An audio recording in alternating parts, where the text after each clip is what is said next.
Hello there, my friend, and welcome to the fire.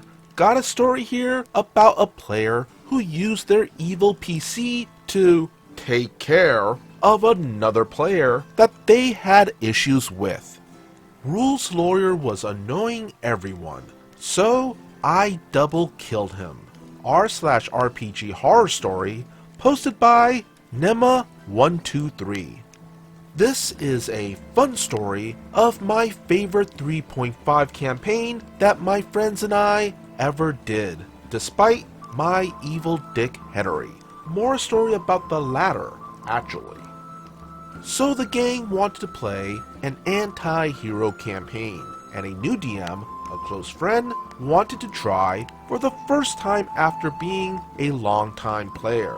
He had a great campaign set up. I asked him before we started if he was cool with me playing a Dark Cleric of Neural with death and evil domains. He said, sure.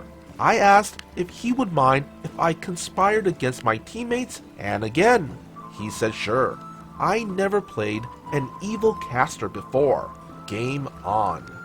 Fast forward 3 sessions in, and we have a mutual friend in the game who has become a major rules lawyer.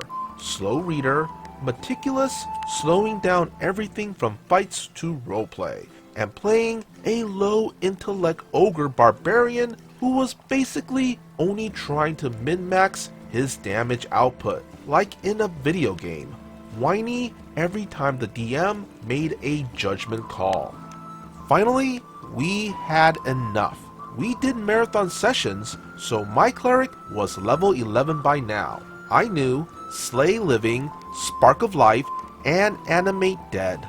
So after his ogre stole yet another valuable weapon from the party, a cool cat claw that added 2d6 damage to unarmed strikes, perfect for the wizard, I decided to take matters into my own hands. I snuck into his room after nightfall, flubbed the stealth check, and woke him up. Didn't matter, he flubbed his will save against Slay Living and was dead on the floor. He was angry, but already talking about ways he could be resurrected. I said something like, here, allow me. Cast Animate Dead on him, and boom, he was my thrall. He snarled back about it not being permanent, and I said, okay, here, and cast Spark of Life, which temporarily restores living traits to undead creatures, making them targetable by spells that target living creatures. Then I cast Slay Living again. He failed his save more easily this time due to being dead already, and boom, he was gone. Slain, animated as undead, slain again. His soul was completely destroyed, unable to be resurrected by anything less than a greater wish. His face fell. He was so mad when he realized his ogre was dead for real. I looted his corpse with a smile, and he called me an ass for the next hour. The party as a whole thought it was totally badass, and I ended up turning a few more of them into undead thrall before that campaign ended. On the last day of the campaign, I sold all my undead teammates into slavery and used a dimensional gate to escape. So satisfying.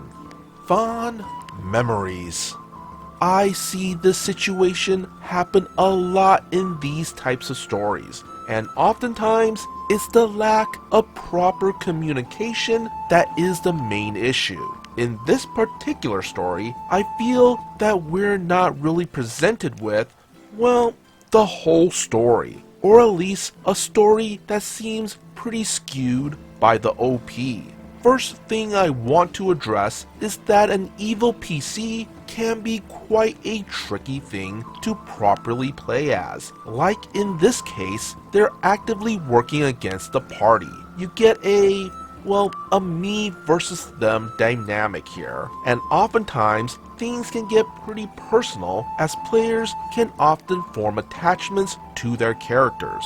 In such an occurrence, communication with players and or the DM is very important. At least in this case, it seems that the party was more or less on board with it, so it seems fine.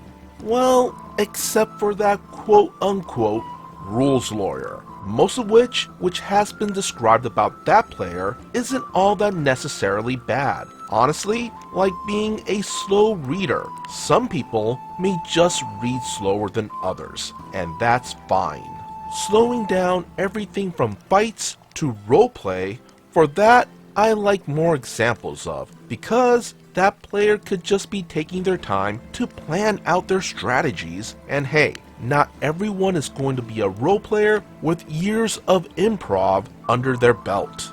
The min-maxing damage output like a video game, well, that's just honestly how some players play the game. If it really bothers you so much, maybe you could just work with that player and kind of help them sort things out.